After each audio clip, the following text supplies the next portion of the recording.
seat and we'll talk for a minute. Since I came to a interesting crossroads with the repair of the Benjamin Trail NPXL 1100. I have to wait for an answer back from Crosman.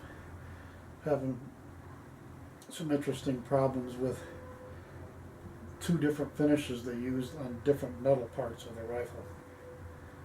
So I gotta wait for that. And even when I do, depending on what it is, it'll take at least 2 or 3 days curing time and all that sort of thing. So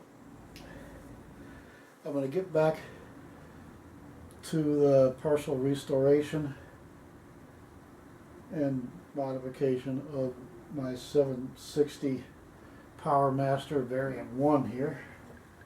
Now I've already removed the stock. It's just the same old thing with that big long bolt that goes through the stock into there. And I already started sanding it where you can see kind of a little line there where I chipped it. I was like 14, 15 when I chipped that thing, and by the time I was 16, probably when I was about 15, 16, and I had to glue it and clamp it back together and everything, and there was a rough edge sticking up there where that chip was. And I've just got through using some 100 grit emery paper to smooth that down. And this smoothbore barrel is out. I've got a 761 XL, new old stock too, from the guy in Montana. Had 2 of them, me and another guy on Facebook scarfed up, that I'm going to put on in place of this one. And the smoothbore is perfectly fine. 10 yards or 1 meter, which is 12 yards, or 10 meters.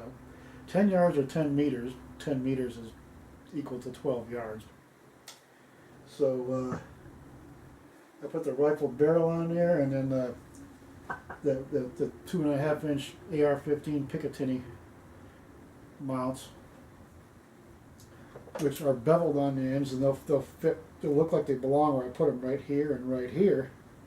Won't be able to use the BB reservoir anymore, but the rifle barrel, you don't want to do that anyway.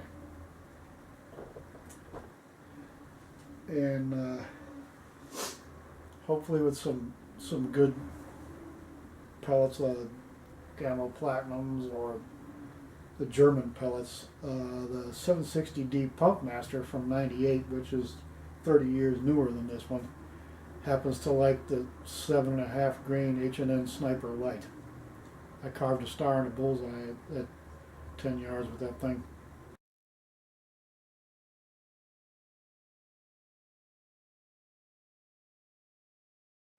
Now this is about 1.5 inches longer barrel.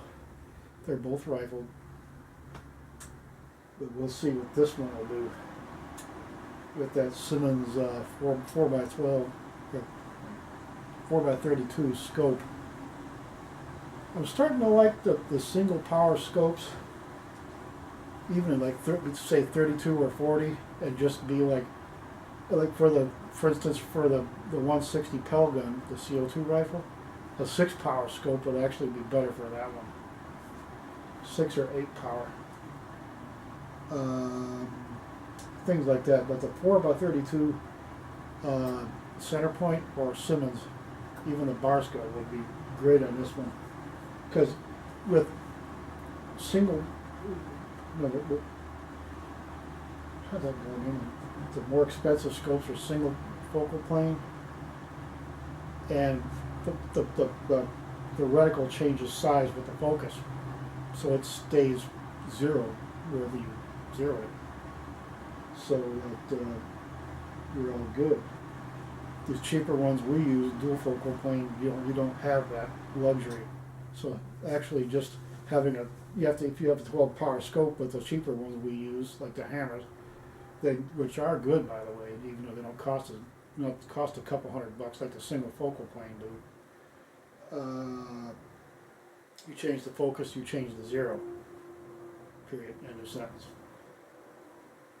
So leave it on high power, and it's over. Well, if I got to leave it on high power, why don't I just tailor the maximum magnification to the power of the rifle, like 4, 6, 8, 12, 15, and just use 32 or 40 millimeter and have done with it, you know.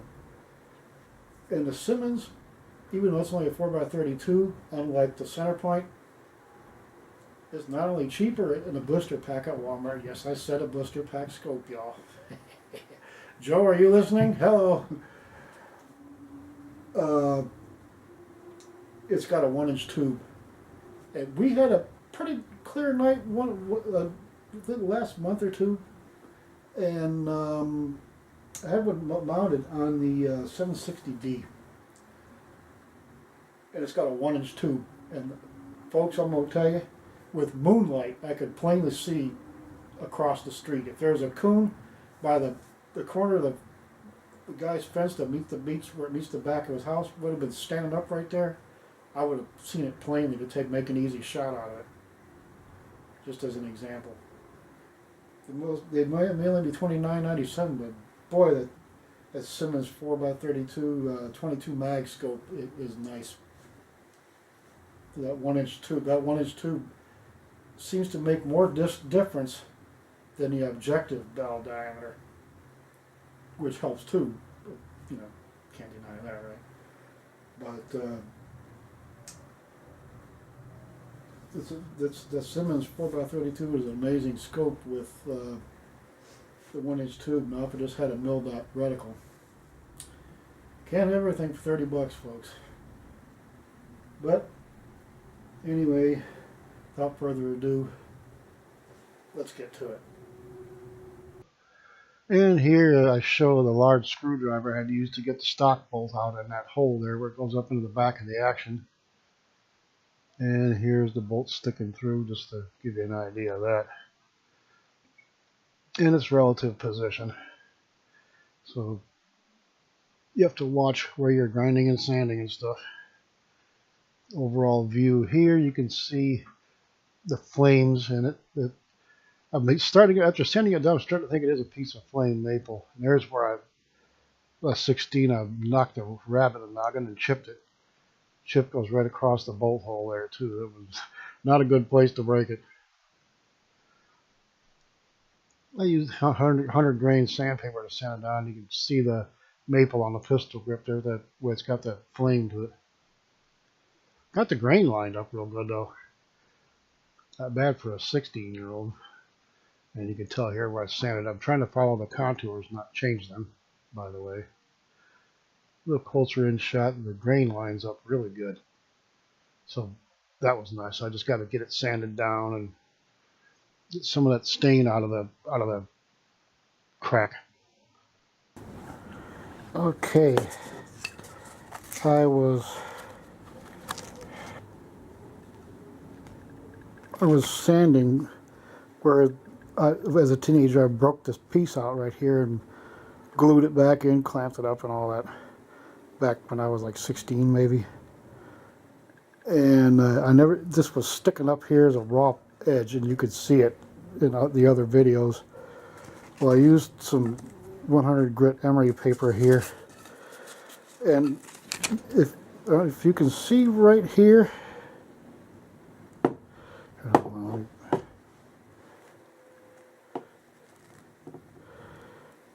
it's a sharper edge on these corners here that gets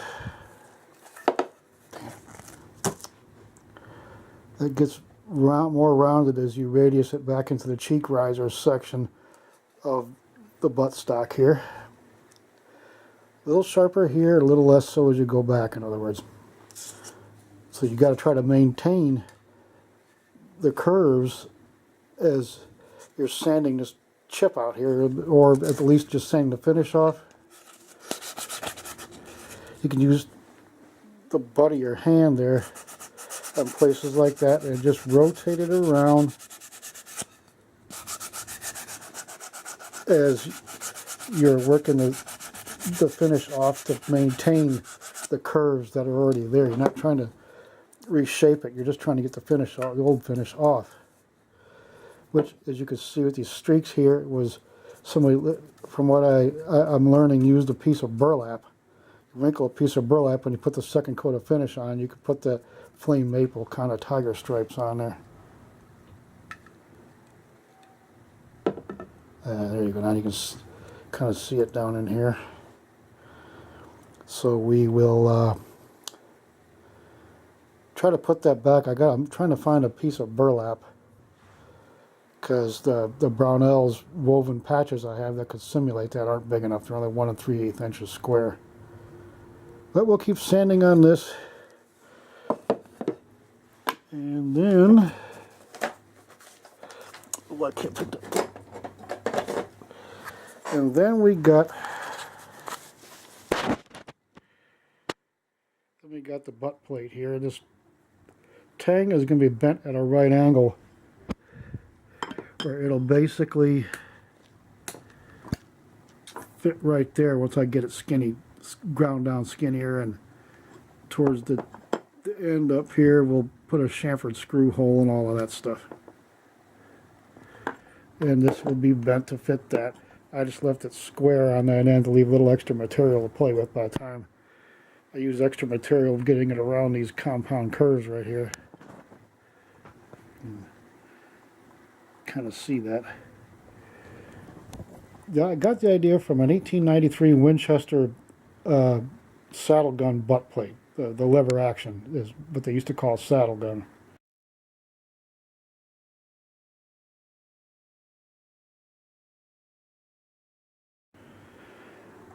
And you can see the burlap they used to form the flame maple. Flame maple, the flames, tiger stripes, whatever you want to call it. But that's looking pretty good right there. By the time I'm done finish sanding, that'll blend in a little bit better. There's just a real raw edge sticking up where the part that chipped out was higher than the surrounding material, so I had to smooth it down even. So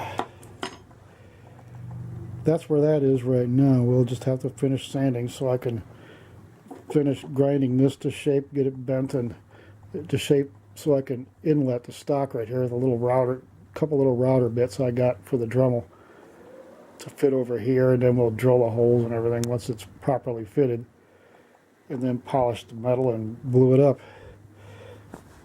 It's 1/8 inch thick strap steel too. I don't like using 1/8 inch material. 1/16 inch would have been closer to the original, but you have to buy a heavy piece of sheet metal 4 feet wide, or about 4 feet square. And here we continue on with the sanding. That's my last piece of 100 grit too. That spray on stain is hard as glass. Unbelievable how hard that is to get sanded off. You still see the shadow of the flames in the wood there too, where it goes over top of the cheek piece there.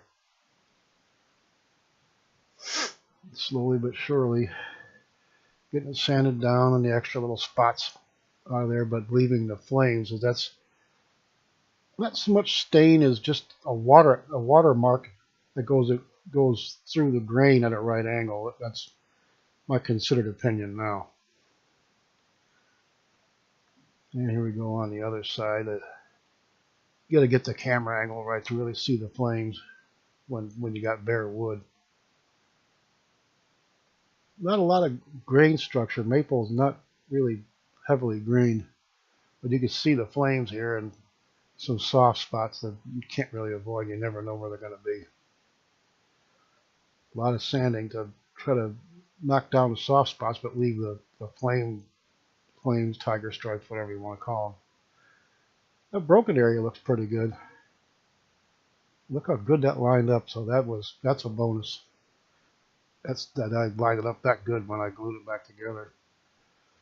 Good thing I had wood shop and metal shop and welding and casting and all that in industrial arts in 9th and 10th grade. Then by 11th grade you have to figure out which class you actually want to take. Welding, machine shop, whatever. But yeah, you can see there overall it's looking pretty good. 400 grit got it nice and smooth, but I'll even go 600 before I stain it. That's wet or dry emery paper. The 3M is better quality stuff. Pays to get good quality. Just a lot of sanding on the corners, stuff to kind of even everything up and get it the way it's supposed to be. And that's pretty much done for right now. Now here you see that pattern number 1 totally failed. I eyeballed it rather than measuring it, so the right side or top of the pattern there is wider than the left side on the bottom. Oops. Didn't work at all. Wouldn't bend right either. I had to lengthen the pattern 2 here. I had to lengthen where the tang goes into the main butt section so that it'll bend properly and have enough material left over to do. And here I had to put the buttstock back on the rifle so I could level it better in the gun butler so I could work on it. And I'll do some judicious work there to loosening the bolt to line it up right. I sanded a little too much off. But I'm going to be trying to mount these 2.5-inch MOE Picatinny rails that are designed for the AR-15s. I'll be using them as scope mounts. And here's the little plates and Allen head screws. The plates go inside of whatever you're trying to mount them to. So we'll have to make some room for those or modify them on the back, maybe where the BB magazine is.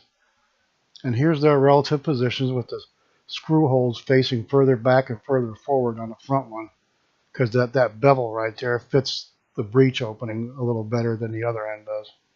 So you got more room to get your fingers in there, as you can see here, for loading with the scope on it on the low hawk rails I'm going to use. And they don't stand up real high. There's more of a man's eye view.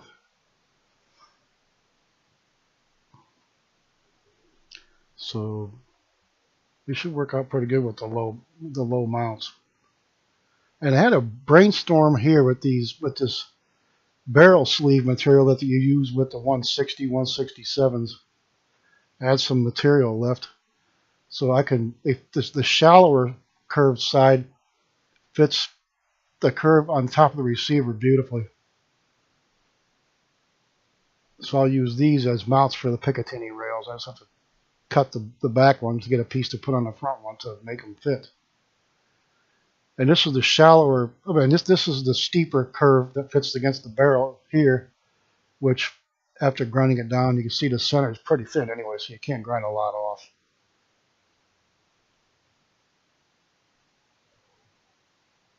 And then I used my mill file, laid it out flat, and then used it to kind of level them off as well as I can before I proceed to the next step, so they're as level as I can get it initially.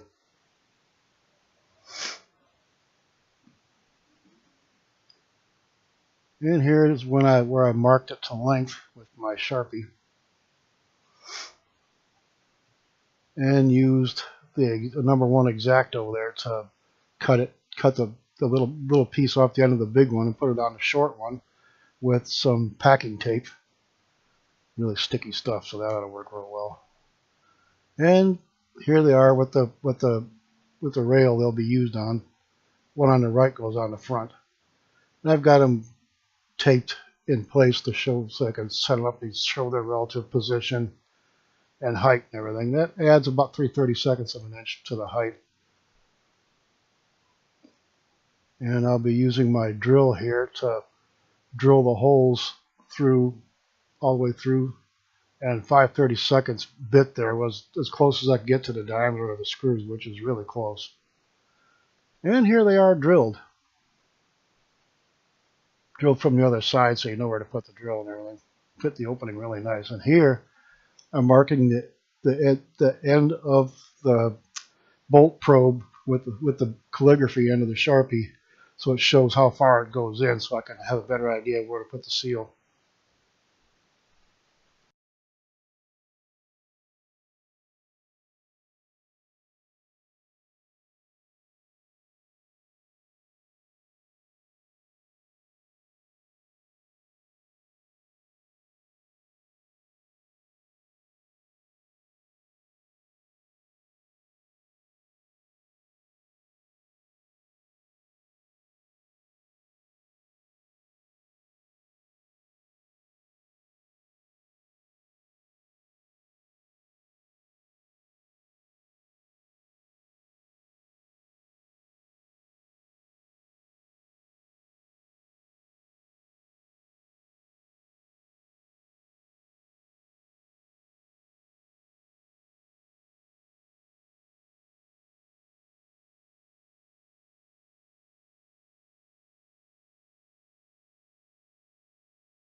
Okay, well, that got a little more involved than I thought, and that 1/8 inch thick steel on that butt plate just isn't going to work.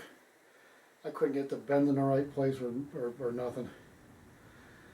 So I have to go find a scrap dealer somewhere, maybe where I can find something that's less than a 1/16 of an inch thick, thereabouts, that's I can bend more easily and shape a lot more quickly. So I want that tanged butt plate on the rifle, which, as you've seen, I've had to actually use some measurements this time on pattern number 2, and change the design to make it easier to get that bend bend at the end of the tang where it goes over the end of the buttstock, and you make it fit the curves and all that. Now I know why Winchester designed that butt plate the way they did back in 1892. It's all proper engineering, depending on what you have to do with it to shape it and make it do what you want it to do.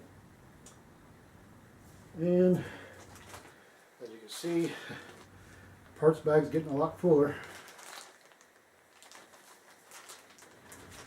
I think this little shaft here must be for the trigger. They give you a new trigger shaft. That you have a better material, maybe as much as I can figure. So, this being about a half an hour already, that's as far as I'm going to go with this episode. And we'll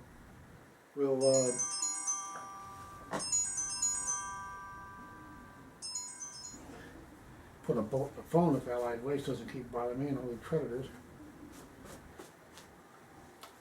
So we'll knock that roll pin out of the front of the pump tube and take all that apart so we can get them parts out and rebuild them with the Mach 1 kit I got laying over here. Hopefully next time I can at least get the receiver, barrel, pump tube and all that rebuilt and back together, while I try to find a material to finish that butt plate, so I'll know how much and what shape and everything to inlet the top end of the buttstock to get that tang to be level with the wood. So, good Lord willing, the creeks don't rise. We'll see you again.